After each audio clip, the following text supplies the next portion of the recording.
Assalamualaikum warahmatullahi wabarakatuh. Selamat siang teman-teman semua dan Bapak Sparta yang kami hormati. Kami dari kelompok 2 ingin mempresentasikan bab ke-8 mata kuliah akuntansi menengah 1 tentang penilaian persediaan pendekatan berbasis biaya. Sebelumnya izinkan kami memperkenalkan diri. Saya Dewi Yulia Biran Pasana dengan NIM 2019-12-11-032. Selanjutnya, Dan saya Jana Persilia Jadu dengan NIM 2019-12-11-020 dan selanjutnya. Dan saya Rudi Perdana dengan NIM 2019-12-11-022. next. Di sini kita akan mempresentasikan mengenai chapter 8 yaitu tentang penilaian berbasis persediaan atau validation of inventory a cost-based approach. Ada 4 topik. Yang pertama ada masalah inventaris, barang dan biaya yang termasuk dalam persediaan, asumsi harus biaya mana yang akan diadopsi, dan yang terakhir pengaruh kesalahan inventaris. Atau sebagai berikut. Yang pertama yaitu inventory issues atau masalah inventaris. Nah, kita akan membahas yang pertama yaitu classification atau klasifikasi, di mana diketahui bahwa persediaan atau inventory memiliki dua artian dan merupakan bagian dari aset. Yang pertama, inventory merupakan barang yang disimpan untuk dijual dalam kegiatan bisnis biasa, atau yang kedua, inventory merupakan barang yang akan digunakan dalam produksi barang yang akan dijual. Di mana dalam kedua pengertian ini, bisnis inventory dibagi menjadi dua. Yang pertama perusahaan merchandising dan yang kedua perusahaan manufaktur. Nah, yang pertama ini perusahaan merchandising, di mana untuk perusahaan merchandising memiliki dua ciri. Yang pertama, perusahaan merchandising cuma memiliki satu akun inventory atau inventaris, dan untuk perusahaan merchandising ini biasanya membeli barang dagangan dalam bentuk yang siap dijual. Sehingga dapat kita lihat contohnya di sebelah kanan ada merchandising company ada statement of financial position dari Carrefour, di mana bisa kita lihat sendiri bahwa dari perusahaan merchandising ini cuma memiliki satu akun inventory. Nah, yang selanjutnya manufacturing company ini berbeda dengan perusahaan merchandising yang cuma memiliki satu akun inventaris. Perusahaan manufacturing ini memiliki 3 akun inventaris sekaligus. Ada bahan baku, pekerja dalam proses, dan yang ketiga barang jadi. Di mana untuk contohnya manufacturing company ada statement of financial position dari perusahaan Nissan, di mana bisa kita lihat di laporannya itu ada untuk akun inventory ada 3, ada dari bahan baku yaitu pada akun raw material and supplies, ada untuk bekerja dalam proses, ada work in process, dan yang terakhir untuk barang jadi pada akun merchandise and finished good. Nah, ini merupakan arus biaya melalui perusahaan manufaktur dan merchandising, di mana yang pertama di perusahaan merchandising company, itu dia dari cost of good purchase langsung menjadi COGS, di mana dari harga pokok pembelian langsung menjadi harga pokok penjualan. Tapi berbeda dengan manufacturing company, dia melalui 3 tahap. Yang pertama ada raw materials, work in process, dan finished good. Di mana untuk raw materials juga terbagi dari labor and overhead. Untuk raw material sendiri itu ada actual material cost atau pemotongan material yang sebenarnya, dan di kanannya ada material use atau bahan-bahan yang digunakan. Untuk labor ada actual labor cost atau biaya tenaga kerja aktual, dan yang di sebelahnya ada labor applied atau tenaga kerja yang diterapkan. Dan yang terakhir ada overhead, itu ada di kiri ada actual overhead cost, itu biaya overhead yang sebenarnya, dan untuk overhead applied adalah biaya overhead yang dipakai. Kemudian yang ketiganya ini dimasukkan ke jurnal work in process, di mana untuk work in process itu ada cost of good manufacture atau harga pokok produksi. Dan untuk yang terakhir itu adalah finished good, untuk biaya untuk barang jadinya tuh ada COGS atau harga pokok penjualan. Jadi perbedaannya untuk company ini untuk merchandising company cuma satu akun inventory, sedangkan untuk manufacturing company dia ada 3 akun inventory. Nah, yang selanjutnya ada inventory cash flow atau arus biaya persediaan. Di mana untuk yang ini dia tuh memiliki tahap sebagai berikut. Yang pertama, perusahaan akan memasukkan beginning inventory-nya terutama ke yang ditambahkan dengan cost of good purchase. Lalu dari kedua pertambahan ini akan menghasilkan cost of good available, di mana untuk barang-barang yang dipakai akan dimasukkan ke jurnal cost of goods sold, dan untuk barang-barang yang tidak dipakai akan dimasukkan di ending inventory perusahaan tersebut. Di mana untuk sistem ini pemeliharaannya ada dua catatan persediaan. Yang pertama ada sistem perpetual dan yang kedua ada sistem periodik. Nah, untuk sistem perpetual ini memiliki 4 ciri khusus. Yang pertama, untuk setiap pembelian barang dagangan akan langsung didebitkan ke persediaan. Untuk freight in akan didebit ke inventory. Retur dan penunjangan pembelian serta diskon pembelian dikreditkan ke inventory atau inventaris. Nah, untuk harga pokok penjualannya akan didebit dan untuk persediaan dikreditkan untuk setiap penjualan. Dan yang terakhir, untuk catatan anak perusahaan akan menunjukkan kuantitas dan biaya setiap jenis persediaan yang ada. Di mana untuk sistem persediaan perpetual ini menyediakan pencatatan saldo berkelanjutan baik di akun persediaan maupun di HPP atau harga pokok penjualan. Yang selanjutnya ada periodic system, di mana untuk periodic system ini pembelian barangnya akan didebitkan ke pembelian, dan untuk persediaan akhir akan ditentukan oleh hitungan fisik, di mana untuk harga pokok penjualan ini merupakan contoh perhitungannya, di mana akan dimasukkan biaya beginning inventory yang ditambahkan dengan biaya purchase yang akan kita dapatkan biaya good available for sale sebesar $900,000. Nah, untuk dan di mana good available for sale ini akan dikurangi dengan ending inventory, di mana dari selisih tersebut akan kita dapatkan cost of goods sold sebesar $775. Nah, ini kita akan membandingkan dari sistem perpetual dan sistem periodik.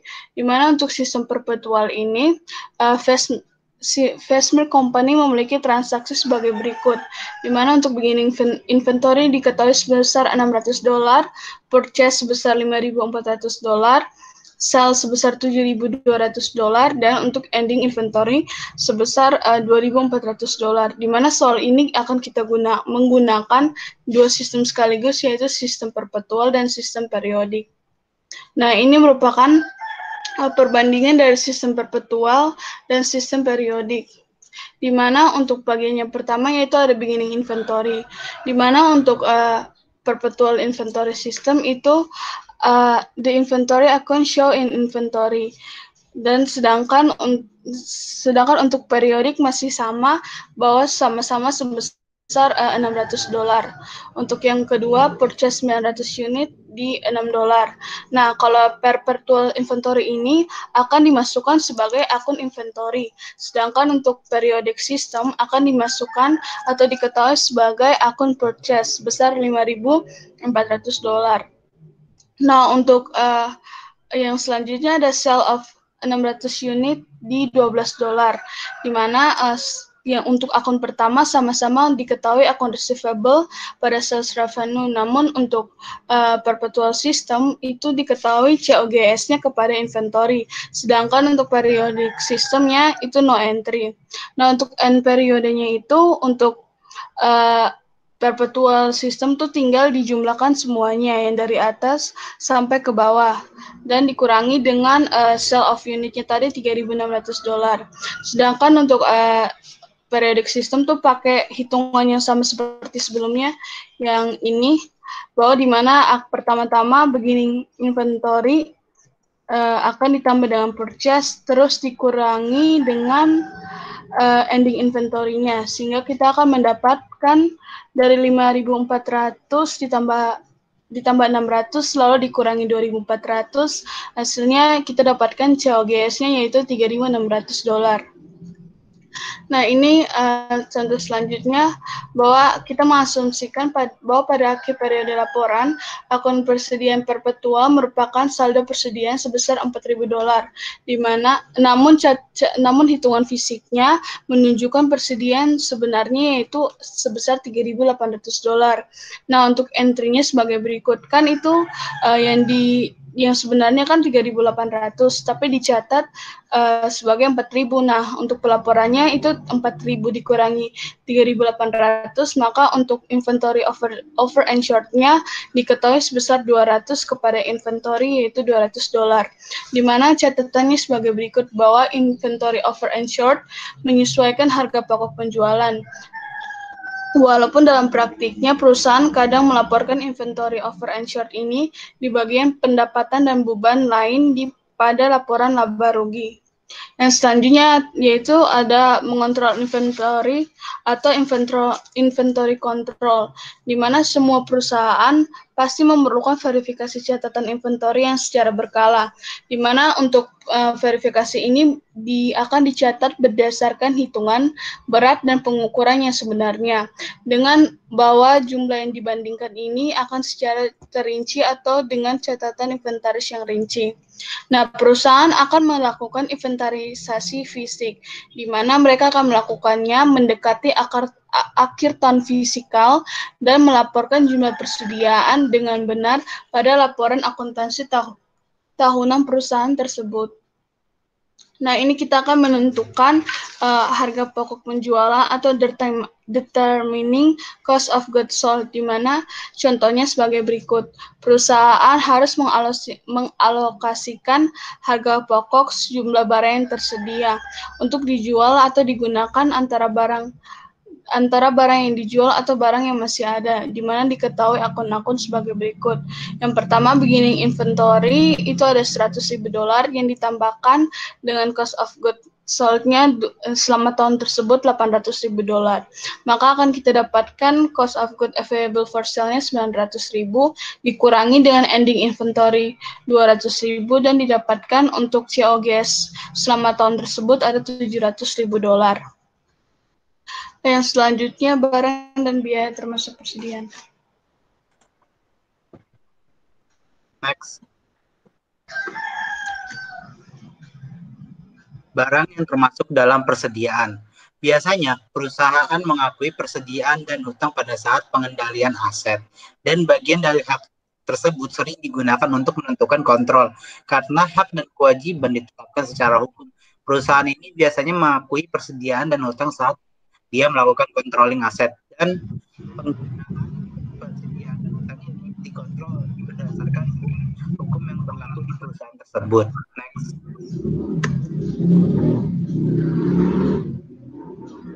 Contohnya adalah barang transit, seperti kita punya contoh LG, perusahaan LG Indonesia memiliki kepemilikan dengan menetapkan aturan bagian dari hak. Yang pertama, jika pemasok mengirimkan barang ke LG dalam sistem FOB shipping point, hak milik diteruskan ke LG saat pemasok mengirimkan barang ke operator umum yang bertindak sebagai agen LG.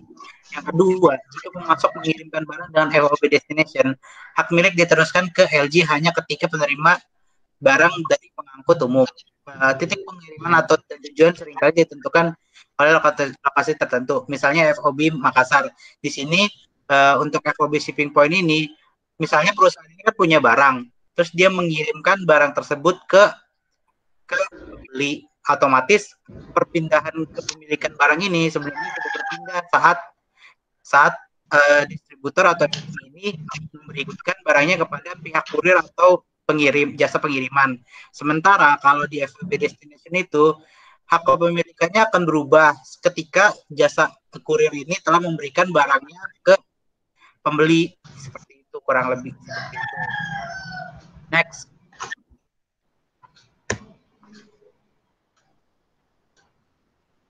Yang kedua adalah barang kiriman. Sebagai contoh, William Art Gallery pengirim mengirimkan berbagai merchandise seni ke Stearns Holding AS di Amerika, atau kita sebut sebagai penerima barang.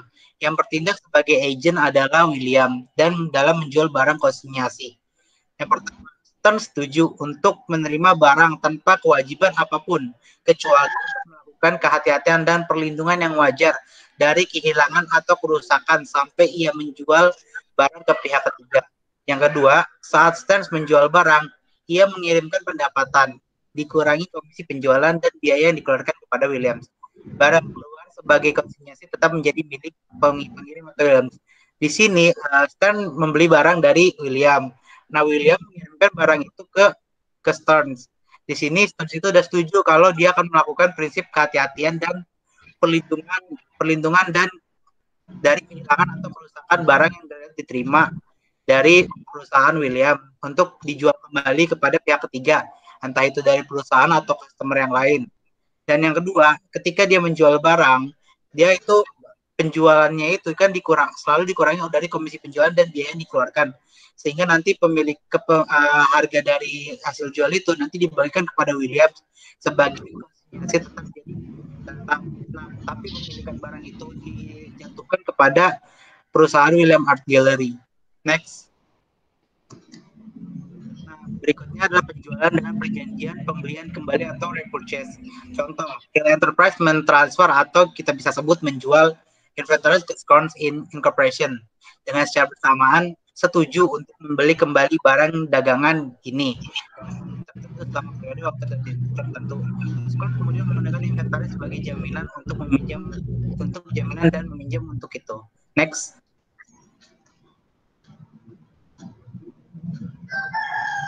Penjualan dan perjanjiannya yang pada saat kita skemakan yang pertama itu ini dari transaksi ini adalah bahwa Hill Enterprise mendanai inventarisnya, kendali atas inventarisnya, meskipun kepemilikan tersebut dialihkan hak legal teknis kepada Scorn atas barang dagangnya. Di sini Hill Enterprise itu sudah memberikan kepemilikannya kepada Scorn, tapi di sini dia telah mendanai inventarisnya dan mempertahankan kendali atas inventarisnya walaupun itu sudah menjadi milik Scorn. Dan yang kedua, seringkali ini dijelaskan sebagai dalam praktik transaksi parkir. Perusahaan Hill harus melaporkan inventaris dan kewajibannya terkait kepada pembukuan.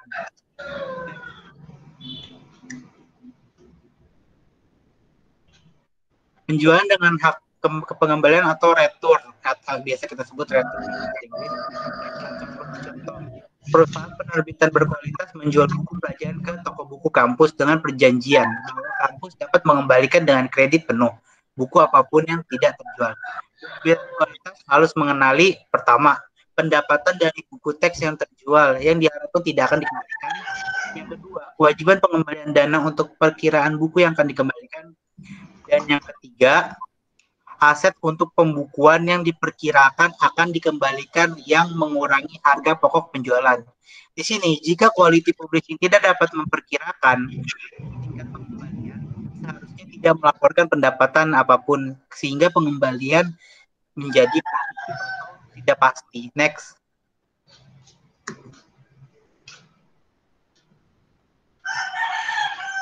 Biaya termasuk dalam persediaan. Yang pertama, biaya produk. Biaya yang berhubungan langsung dengan membawa barang ke tempat usaha pembeli dan mengubah barang tersebut menjadi kondisi yang dapat dijual. Biaya pembeli yang mencakup hal pertama, harga beli.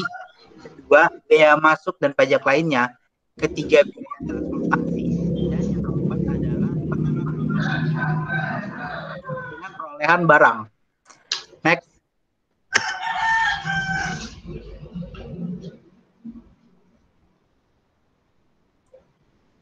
Yang berikutnya adalah biaya periode. Biaya periode ini adalah biaya yang secara tidak langsung berkaitan dengan produksi barang. Biaya periode seperti biaya penjualan, biaya umum, administrasi, biaya selain dua di atas itu tidak termasuk sebagai biaya dari biaya persediaan.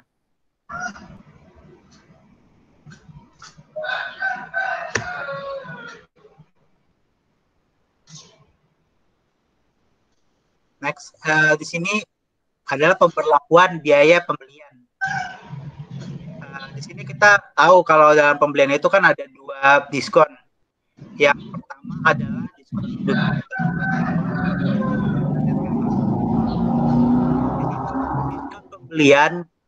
sini diskon pembelian atau perdagangan adalah pengurangan harga jual yang diberikan kepada pelanggan. IASB mensyaratkan diskon ini tercatat sebagai pengurangan dari biaya persediaan. Di sini kita punya 3 transaksi. Cost dalam $10.000 dengan term 2 dari 10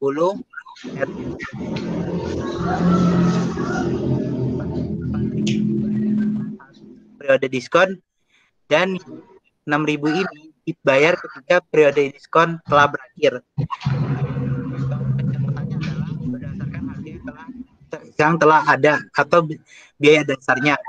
Di sini jurnalnya purchase dan account payable sebesar 10.000 pada akun payable 10.000.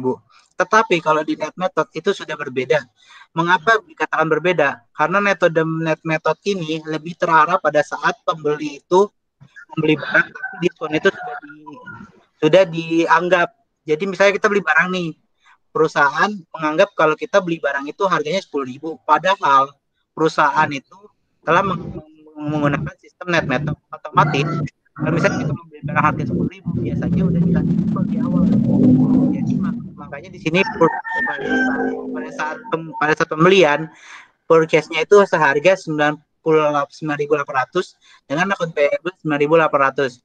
Mengapa bisa dapat 9.800? Karena harga dari 10.000 itu sudah dikurangi dari diskon sebesar 2%. Yang kedua, itu adalah invoice dari 4.000 yang akan dibayar pada saat periode diskon. Di sini pada metode gross method dia kan mengakui diskonnya, yaitu akun payable sebesar 4.000 dan proses diskon ini 80 ini dari 4.000 dikali 20. Lalu dia membayarkan sebesar 3.920. Di sini ini untuk gross method. Sementara kalau untuk net method berarti kita hanya membayar diskonnya saja, yaitu diskon dari diskonnya yaitu 3.920 dan pada akun payable dan cash pada 3.920. Ini adalah pembayarannya dari hasil yang dikurangi dari pembayaran itu, yaitu dikurangi diskon. Nah, bagaimana kalau misalnya pembayarannya itu lewat dari periode diskon? Pada saat pembayaran di gross method itu pembayarannya kan tetap, yaitu akun payable pada cash seharga 6.000. Tetapi pada saat net method dia akan mengalami kerugian. Mengapa? Karena begini. Awalnya pembeli itu kan akan membeli barang itu dan perusahaan menganggap bahwa dia pasti melunasinya di periode pembayaran. Tetapi di periode pembayaran diskon. Tetapi nyatanya dia tidak melunasi sisa pembayaran itu pada saat periode diskon, sehingga otomatis kan perusahaan itu harus menagih lebih besar lagi dari yang akun payable-nya 5.880 pada purchase discount loss. Itu purchase discount loss itu dari yang sebenarnya 120 pada 6.000. Intinya sih sebenarnya adalah perusahaan itu butuh bayar uang lebih dari yang dia ekspektasi. Seperti contohnya seperti itu. Next. Dan berikutnya adalah asumsi arus biaya mana yang akan diadopsi atau which cash flow assumption to adopt. Next.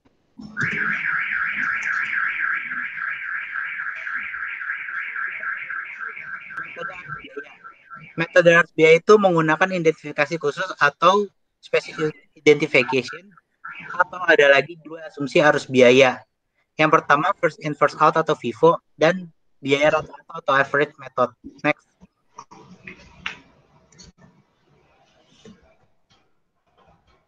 Di sini kita akan menggunakan metode arus biaya.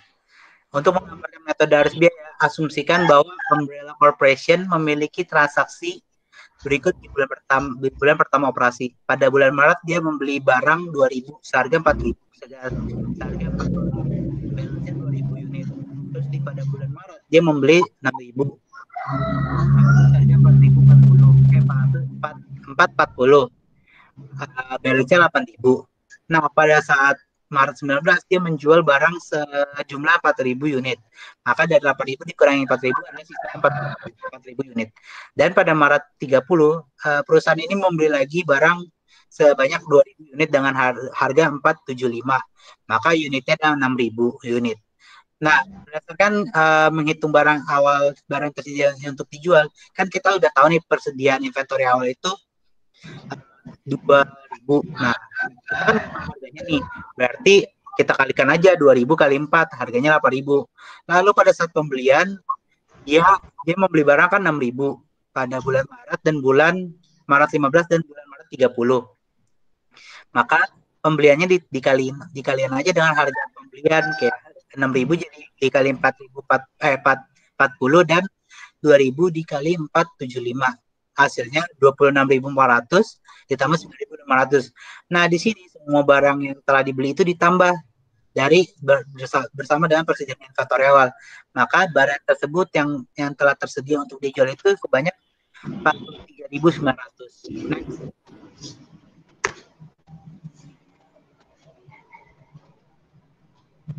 Lalu kemudian kita menggunakan metode arus biaya dengan identifikasi khusus atau specific identification. Metode ini dapat digunakan hanya dalam kasus di mana praktis untuk memisahkan secara fisik pembelian yang berbeda dilakukan. Harga pokok penjualan termasuk biaya barang tertentu yang dijual. Saat menangani item yang mahal dan mudah dibedakan dalam jumlah yang relatif kecil, metode ini berguna untuk mencocokkan biaya aktual dengan pendapatan aktual dan berguna juga untuk sesuai dengan arus fisik barang. Terlebih lagi, metode ini memungkinkan perusahaan untuk memanipulasi laba bersih.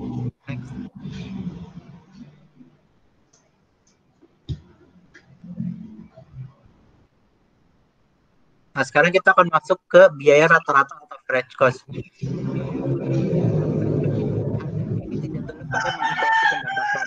Karena dalam average cost, harga item dalam persediaan berdasarkan biaya rata-rata semua barang yang serupa dan tersedia selama periode tersebut. Serta pada average cost ini dapat mengukur aliran fisik tertentu dari persediaan sekali tidak mungkin dilakukan. Next.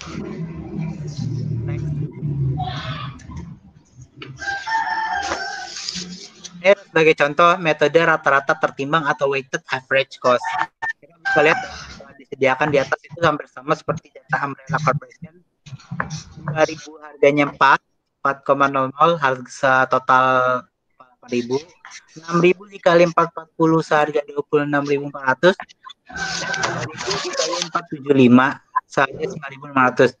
Maka total goods available available itu kan total unit yang ada kan 10.000. Nah, 10.000 ini total cost-nya harganya 43.900. Untuk mencari biaya cost per unit berarti 43.900 itu dibagi 10.000. Hasilnya adalah 439. Lalu kita tahu bahwa inventory di unit di tadi itu ada 6.000 unit. Maka ending inventory-nya adalah 6.000 dikali 439. Harganya 26.340 dari data yang sebelumnya. Nah, cost of available for sale itu kan tadi kita masukin 43.900. Dikurangi dari ending inventory dari harga yang telah kita dapatkan itu 439. Pengurangan ini nanti masuknya ke cost of goods sold atau harga pokok penjualan, yaitu sebesar 17.560. Next. Ini adalah metode rata-rata biaya bergerak. Kita bisa lihat di sini. Awalnya pada bulan Maret dia membeli barang 2.000 seharga 4 euro. Harganya kan 8.000. Dimasukin pada balance sama. Tetapi pada saat di Maret dia membeli 6.000 seharga 440 euro. Seharga 26.400. Pada saat pemindahan ke balance dia kan bisa kita lihat di sini berbeda. Mengapa berbeda? Karena di sini average cost ini dia telah menambahkan total harga yang sebenarnya ini ditambah sama unit yang dibeli. Di sini bisa dapat 8.000 dari 6.000 ditambah 2.000 jadi 8.000. Sementara 8.000 ditambah 226.400 itu akan mendapatkan hasil 34.400. Nah, untuk Kan kita tahu tadi average cost itu kan biaya rata-rata persediaan. Maka di sini untuk mendapatkan biaya 430 itu 34.400 dibagi 8.000, hasilnya 430 euro. Nah, kalau pada saat bulan Maret 19 itu kan dia penjualan. Nah, penjualannya itu tidak berdasarkan harga di buku, melainkan dengan biaya rata-rata. Maka 4.000 unit ini dikali 4,30, hasilnya 17.200. Nah, pada saat pemasukan biaya juga sama dari hasil dari penjualan yang tadi dimasukkan dalam average cost, yaitu sebesar 17.200. Nah, untuk Maret 30 kan dia membeli lagi barangnya dengan, kita tahu deskripsinya 2.000 dikali 4,75. Hasilnya 9.500. Nah, di sini 9.500 ini ditambah dengan 17.200. Hasilnya ini 26.700. Nah, pada saat itu 4.000, sisa 4.000 ini ditambahin 2.000.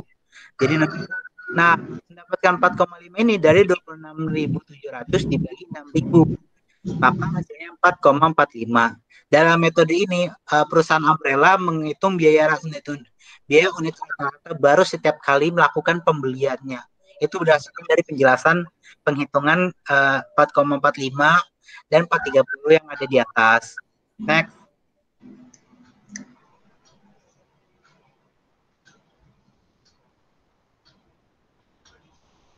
Setelah tadi membahas metode average, sekarang kita akan membahas metode FIFO. FIFO yaitu first in first out.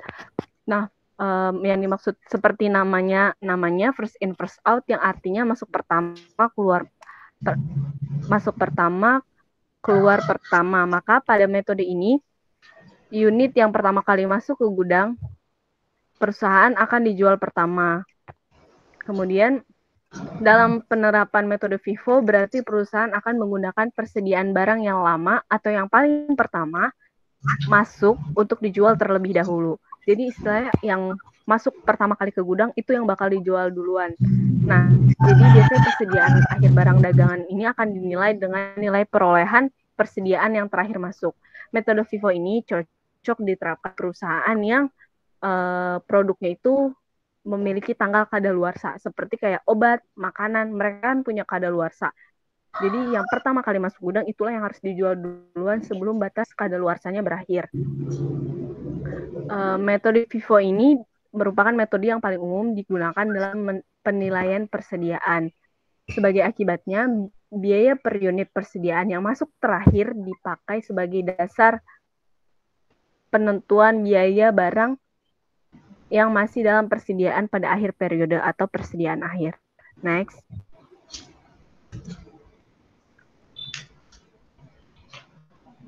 Nah, jadi dalam pencatatan FIFO itu ada dua pencatatan. Yang pertama itu ada periodik, yang kedua itu ada perpetual. Pertama kita akan membahas tentang periodik. Nah, sistem periodik ini apa? Jadi menentukan biaya persediaan akhir dengan mengambil biaya pembelian yang terakhir, seperti itu. Kemudian pada metode periodik ini pencatatan pembelian dan penjualan barang dagangan dilakukan secara terpisah. Jadi kita mendebet akun pembelian dan mengkreditkan akun kas atau utang adalah cara mencatat pembelian barang dagangan. Sementara pencatatan penjualan barang dagangan dilakukan dengan cara mendebet akun kas atau piutang dan mengkreditkan akun penjualan. Lazimnya perusahaan yang menjual barang dagangan dengan kuantitas banyak dengan frekuensi yang tinggi, nilainya relatif kecil dan jual beli relatif stabil adalah, nah perusahaan-perusahaan ini tuh yang memakai sistem pencatatan periodik ini. Hasil penghitungan dari sistem pencatatan periodik ini bermanfaat untuk memperbaharui akun persediaan barang dagangan. Sistem periodik ini memiliki beberapa kelebihan, yaitu metode periodik ini jadi metode periodik ini membuat perusahaan mengetahui besarnya persediaan dalam gudang sehingga stok diketahui secara akurat. Sementara kekurangan dari sistem pencatatan persediaan metode periodik ini tidak bisa mengetahui jumlah stok awal dan akhir dari suatu barang dagangan. Kelemahan lain dari metode periodik ini memperlambat pengerjaan laporan keuangan jangka pendek, misal 3-6 bulan. Next. Nah, tadi yang saya udah singgung, kalau misalnya ada 2 pencatatan periodik dan perpetual, sekarang kita akan membahas tentang yang perpetual. Jadi, jika beberapa perusahaan menggunakan metode perpetual, berarti perusahaan mencatat semua pembelian dan penjualan barang dagang langsung dalam akun persediaan yang terjadi. Bisa kita lihat contohnya kayak di foto ini, itu adalah skema kalau misalnya kita mencatat sebuah persediaan dengan metode dengan sistem perpetual. Metode perpetual mencatat terus perubahan dalam akun persediaan.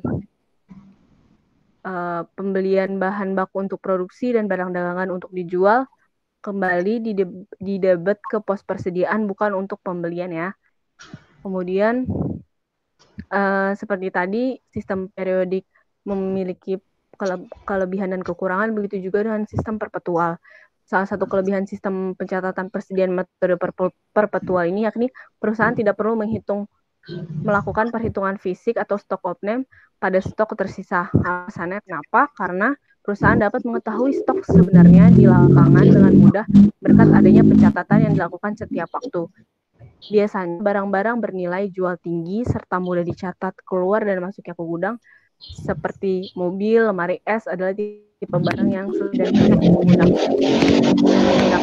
pencatatan metode perpetual. Next.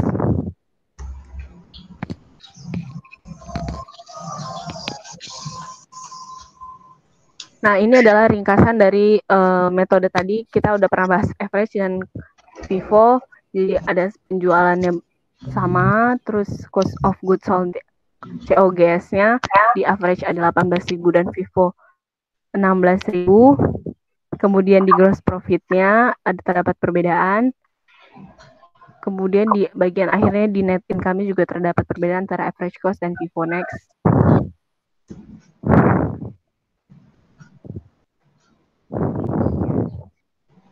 Nah, ini dia ringkasannya lagi. Jadi ketika harga naik, biaya rata-rata menghasilkan uang tunai yang lebih tinggi, keseimbangan di akhir tahun. Kenapa? Karena pajaknya lebih rendah. Next.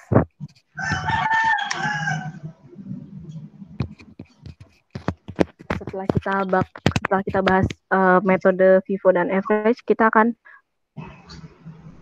membahas tentang pengaruh kesalahan inventaris. Jadi ada next.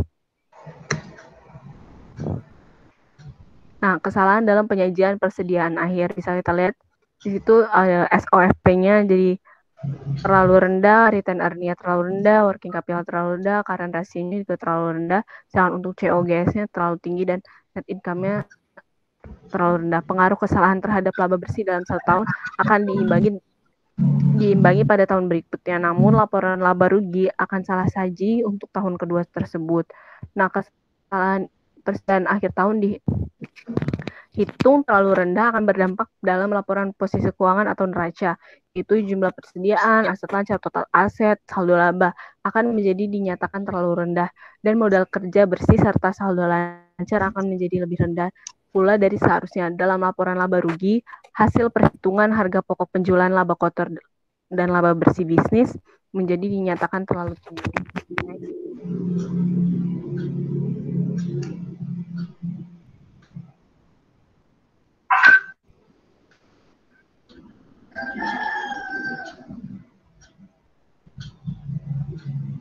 Kemudian kita akan membahas, itu masih bahasa Inggris,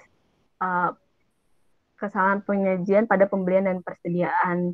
Bisa dilihat kalau misalnya ada kesalahan penyajian, ada beberapa juga sebenarnya nggak berdampak, kayak return earning, working capital, itu dia tidak mendapatkan dampak apapun. Terus COGS, net income. Nah, pernyataan tersebut kenapa? Karena pernyataan tersebut tidak mempengaruhi harga pokok penjualan dan laba bersih, karena kesalahan diimbangi satu sama lain. Next.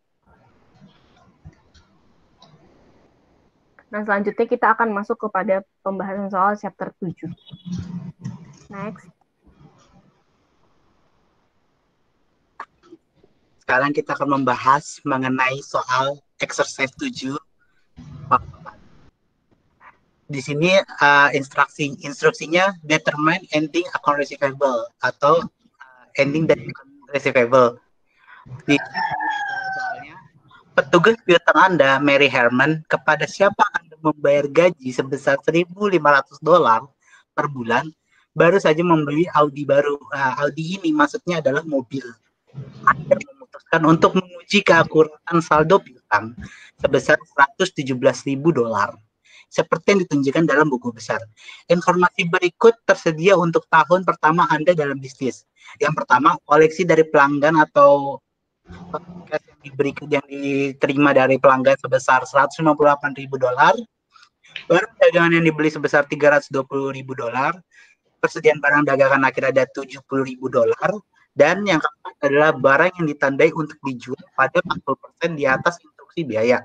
Di sini maknanya adalah harga barang yang dijual itu lebih tinggi 40% dari biaya jualnya. Di sini instruksinya, hitung perkiraan saldo akhir piutang dari pelanggan yang seharusnya muncul di buku besar dan setiap pengurangan yang terlihat. Asumsikan saja bahwa semua penjualan dilakukan secara kredit. Next.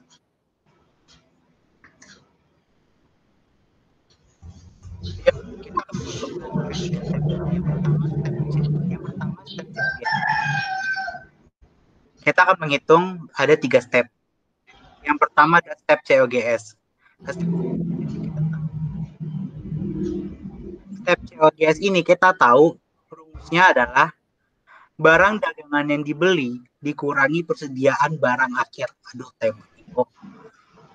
di sini barang dagangan yang dibeli harga $320.000 yang ada di soal. Dan yang kedua, barang persediaan akhir itu ada $70.000.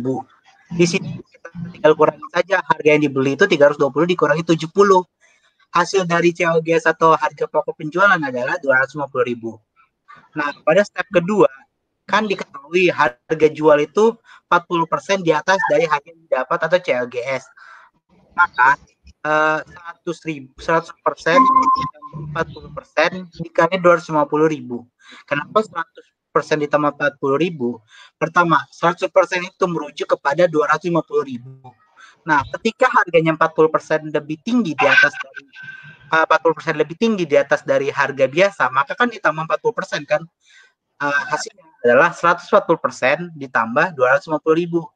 Otomatis 1,4 dikali 250.000. Hasilnya adalah 350.000. Nah, 350.000 ini adalah sales-nya. Berikutnya, untuk menghitung saldo akhir itu kan kita tahu itu penghitungannya penjualan dikurangi Nah, di sini penjualnya kan ada 350.000. Nah, sementara piutang yang telah ditagih atau telah diterima dari pelanggan itu seharga 198.000 dari contoh soal yang sebelumnya. Nah, otomatis saat kita telah menghitung semua ini, berarti kan ada sisa, yaitu yang tidak tertagih, sebesar 152.000. Nah, kita masukkan lagi kepada saldo yang ada pada buku besar, yaitu sebesar 117.000. Nah, saldo yang ada di buku besar ini itu sebagai pengurang dari piutang yang tidak tertagih. Maka, dari hasil penghitungan 152.000 dikurangi 117.000 adalah 35.000. Nah, 35.000 itu adalah saldo yang seharusnya muncul dari ending account receivable yang kita telah hitung. Berikutnya,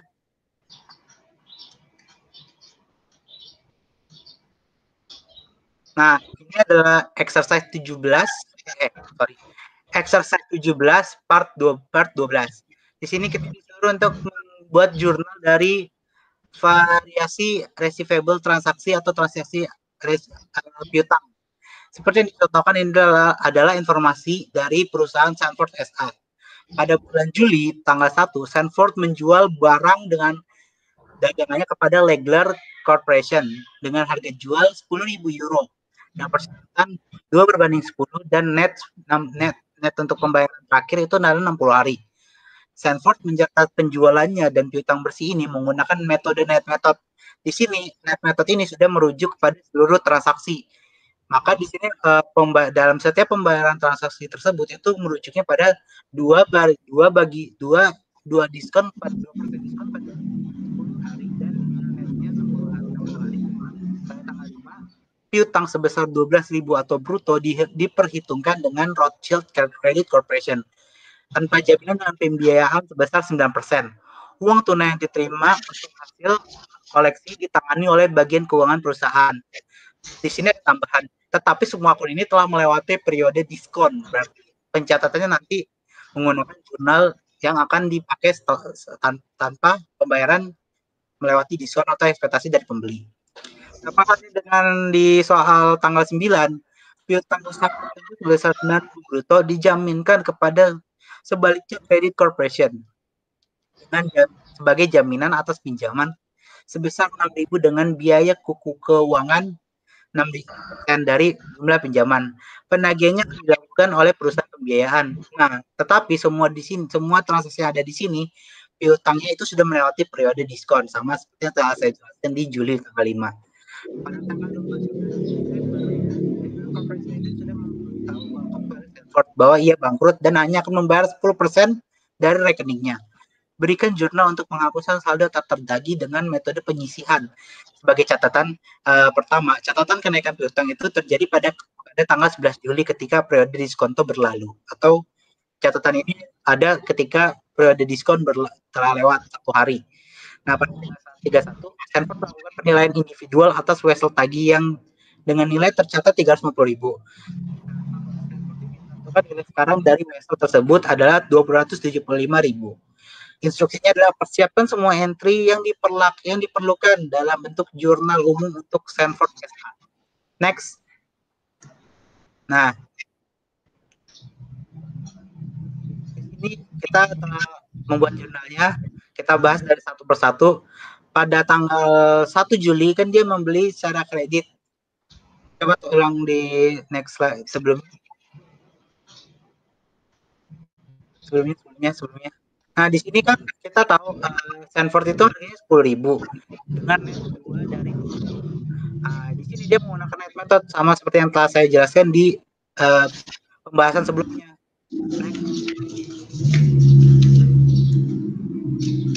Maka otomatis harga dari 10.000 ini itu sudah dikurangi 2%. 2%-nya itu dapat dari diskon termsnya 2 dari 10 hari. Maka ini baru catatan jurnal ekspektasi dari perusahaan, yaitu account receivable pada sales sebesar 9.800. Nah, pada tanggal 5, next, bukan sebelumnya.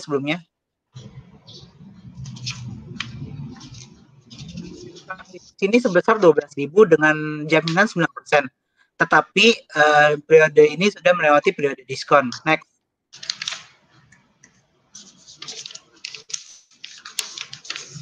Nah, karena jurnalnya ini telah melewati periode diskon, otomatis perusahaan itu harus membayar kerugian dari yang telah dijual. Di sini kan cashnya 12.000, maka dalam penghitungannya 12.000 dikali 0,91. Mengapa 0,91? Karena di sini kan jaminannya 9%. Sementara periodenya itu telah lewat. Berarti 1% itu dikurangi 0,09 atau kita bisa sebut saja 100% dikurangi 9%. Atau jadi kita dapat 0,91. Maka setelah dihitung hasilnya kan 10.920. Nah, lalu kita jurnalin pada loss on sale of receivable. Nah, loss on sale of receivable ini jatuhnya dari yang tadi 12.000 dikali 0,09 atau 9%. 9%-nya ini adalah diskonnya dari receivable dari cash-nya ini, yaitu sebesar 1.080. Lalu kita bukit lagi jurnalnya yang kedua, itu pada akun receivable sebesar 12.000 kali 0,98. Sebelumnya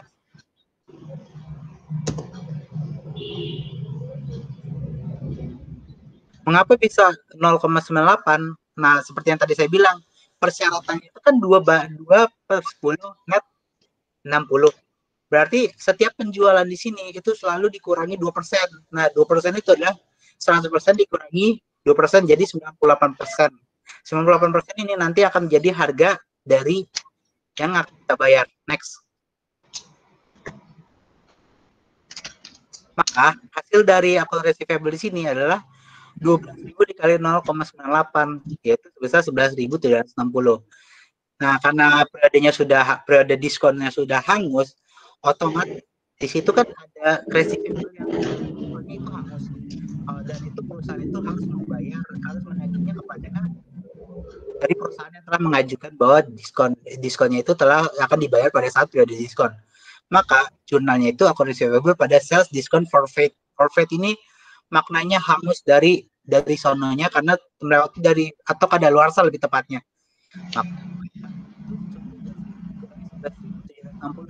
17.760 ini dari account receivable hasil yang telah dijual.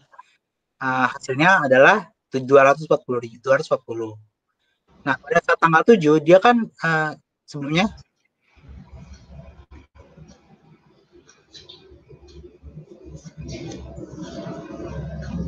piutang usaha tertentu itu kan sebesar 9.000. Dengan sebaliknya kredit itu dengan jaminan pinjaman 6.000. Pada biaya keuangan 6% dari sejumlah pinjaman. Tetapi di sini semua transaksi yang ada di tanggal 9 itu sudah melewati periode diskon. Next.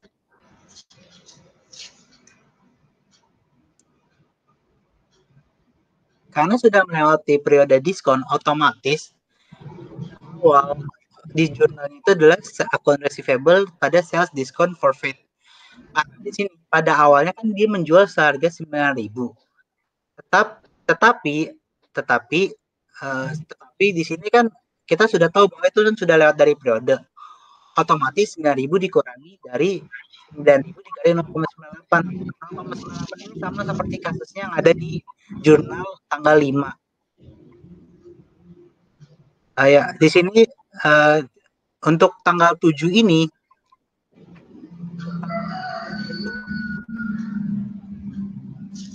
untuk tanggal 7 ini dia tuh untuk tanggal 7 ini dia tuh 9.000 dikurangi 9.000 dikali 0,98. 0,98 ini itu dari 2% diskon dari dikurangi 100%. Atau biasa kita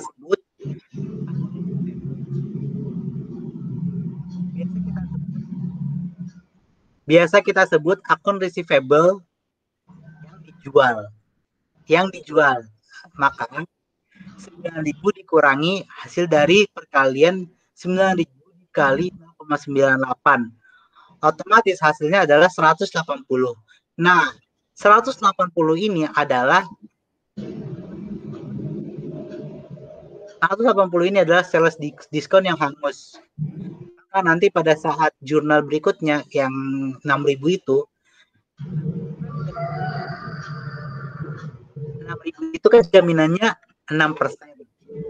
Nah, cashnya itu kan tadi sebesar 6.000. Otomatis cash itu 6.000 dikali 0,94. 0,94 ini dari presentasi jaminan 100% dikurangi 6%. Harganya 0,94. Maka perkaliannya 6.000 dikali 0,94. Hasilnya adalah 5.640. Sementara financial charge-nya itu yang tadi kita sebutin sebesar 4%. 4%. 6%. 6%. Itu sebentar. 6.000 dikali 4%. 6.000 dikali 0,04. Ya, seperti yang kita sebut. 0,04, maka hasilnya 360. Nah, itu dari financial charge-nya. Sebelumnya?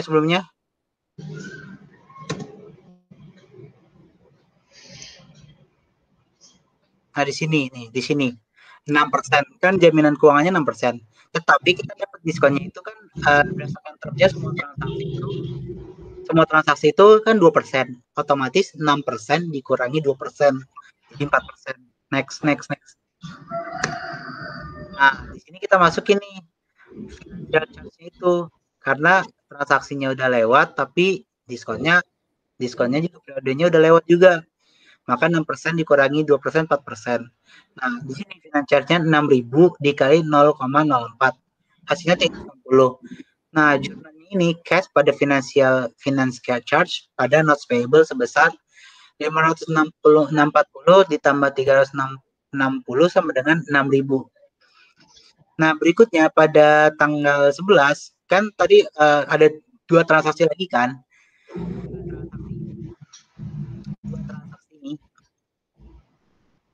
Dua transaksi ini pada tanggal 31 kan tanggal 31 kan sebelumnya kita tahu hasil tagihnya 350, tetapi nilai sekarangnya adalah 275. Sementara tanggal 29 itu kan perusahaan regular itu kan bangkrut dan dia akan membayar 10%. Tetapi catatannya di sini ada pada saat kenaikan piutang itu tanggal 11 Juli itu periode diskonnya sudah berlalu, maka kan otomatis pada tanggal 11 ini diskonnya itu harus dicatat juga dong sebelum kita masuk ke tanggal 29. Next.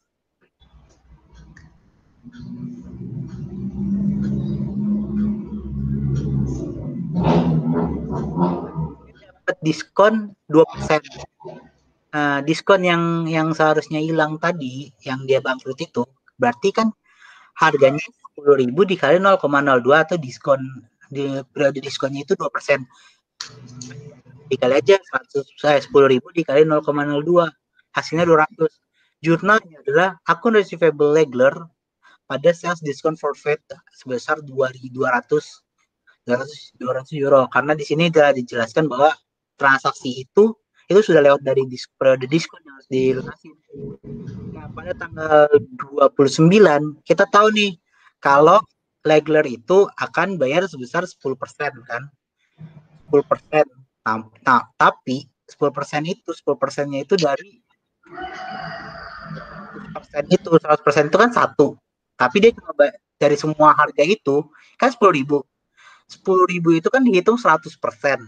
Sementara yang tidak terbayar itu hanya 10%. Otomatis 10.000 dikali 0,09 dong. Karena 100% dikurangi 10%. Yang bisa dibayar sama regular ini cuma 9.000 karena 10.000 dikali 0,09. 0,09 ini didapat dari 10% dikurangi 100% dikurangi 10%. Ya, tadi yang sudah kita jelaskan. Pembayarannya kan 10% itu masuk dalam allowance for doubtful account pada akun receivable regular. Makanya dibayar adalah 9.000. Nah, pada saat tanggal 31 sebelumnya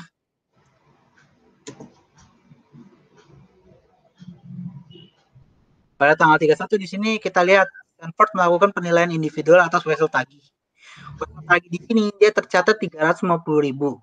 Tapi nilai yang sekarang adalah 275.000. Berarti di sini kita dapat menarik kesimpulan 350.000 itu yang ada, yang sebenarnya harusnya ada. Tetapi yang tertagih itu hanya 275. Lantas kemana dong sisanya? Sisanya ini yang akan dicatat pada tanggal 31.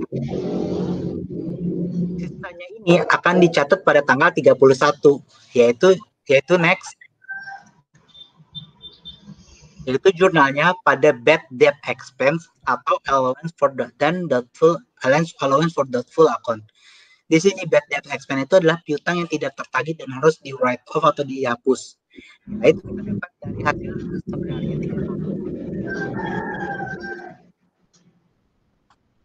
350.000 dikurangi dari 275.000. Hasilnya adalah 75.000. Nah, 75.000 ini adalah bad debt expense atau piutang.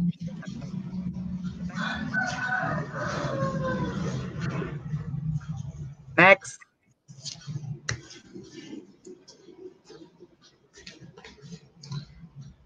Yang selanjutnya kita akan membahas mengenai exercise 722, di mana itu ada McMahon yang decide to establish a petty cash fund to help ensure internal control over its small cash expenditures. The following information is available for the month of April, di mana memiliki akun-akun yang tertera sebagai berikut. Untuk instruksinya yaitu untuk kita disuruh untuk menyiapkan jurnal entry untuk mencatat transaksi terkait kas kecil untuk bulan April. Yang pertama itu ada pada tanggal 1 April, it established a petty cash fund in amount sebesar $200, di mana untuk jurnalnya itu di tanggal 1 April itu untuk di debit ada petty cash terhadap cash sebesar $200. Yang selanjutnya, a summary of petty cash expenditure made by the petty cash custodian as of April tanggal 10, di mana itu untuk akun-akunnya. Yang pertama untuk delivery charge itu diketahui untuk di akunnya delivery merchandise sebesar $60. Untuk supplies purchase and use itu di akunnya sebagai supplies expense sebesar $25. Nah, untuk postage expense sebesar $40, EOU from employees sebesar $17, dan untuk miscellaneous expense $36, dan yang terakhir untuk the petty cash fund was replenished on tanggal 10 April itu diketahui sebagai cash over and short sebesar $12 pada kredit yang ditambahkan 60 tambah 25 tambah 40 tambah 17 tambah 16 dan 12 diketahui itu sebesar $190. Dan yang terakhir itu pada tanggal 20 April, the petty cash fund balance increased $100 ke $300, sehingga untuk pencatatannya diketahui sebagai petty cash kepada cash sebesar $300.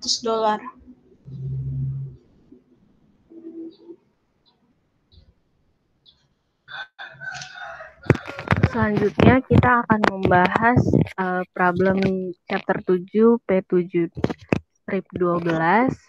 Jadi di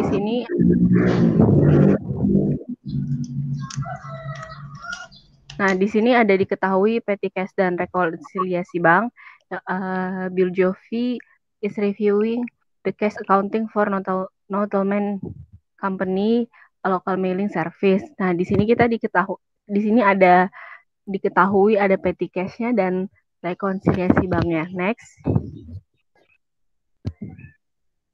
Kemudian ada informasi tambahan yang bawahnya tuh yang Notelman cash account-nya. Terus next, stop, jangan lo. Sorry. Terus next, sorry.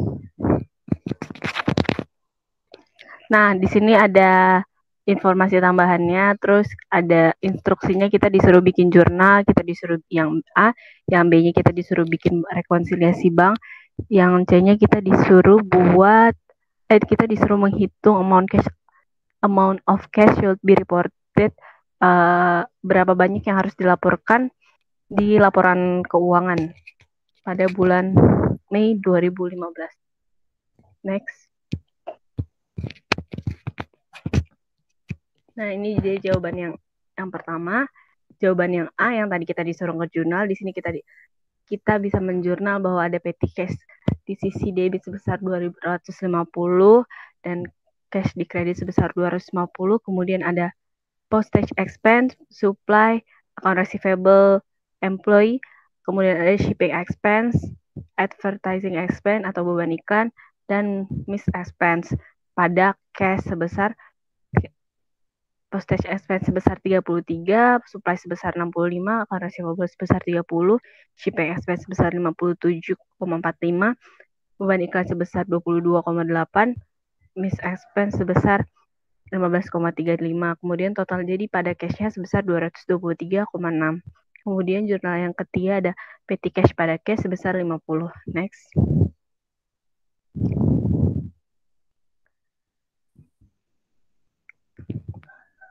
Terus tadi kan kita disuruh buat rekonsiliasi banknya. Nah, kita bikin dulu nih balance per banknya. Kita meng-add atau menambahkan cash on hand-nya sebesar 246. Kemudian kita tadi ada deposit and transaksi sebesar 3.000. Jadi totalnya ada ditambah sama balance per banknya. Jadi totalnya ada 9.768. Kemudian dikurangi dengan check outstanding atau check yang beredar 850. Kemudian kita membenarkan atau mengkoreksi cash balance pada tanggal 31 Mei. Jadi total koreksinya sebesar 8.918. Jadi balance, terus tadi kan balance per bank, sekarang kita bikin yang di bukunya, kita menambahkan note receivable sebesar 930, jadi totalnya sekitar ada 8.945. Kemudian dikurang dengan bank service charge sebesar 27.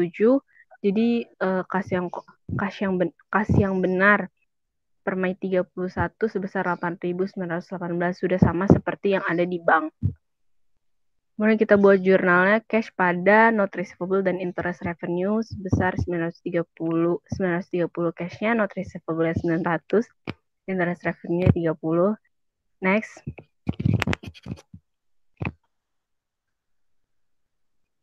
Kemudian kita bikin lagi jurnalnya office expense atau bank charge pada cash sebesar 27. Jadi nah, itu di jawaban yang B tadi untuk rekonsiliasi banknya. Kemudian tadi yang soal C, berapakah jumlah yang harus ditampilkan di laporan keuangan, itu sebesar 8.918 tadi yang rekonsiliasi bank dikurang pada 300. Jadi totalnya 9.218.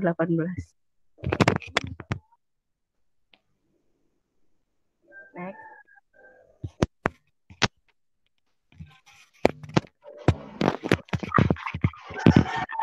Next.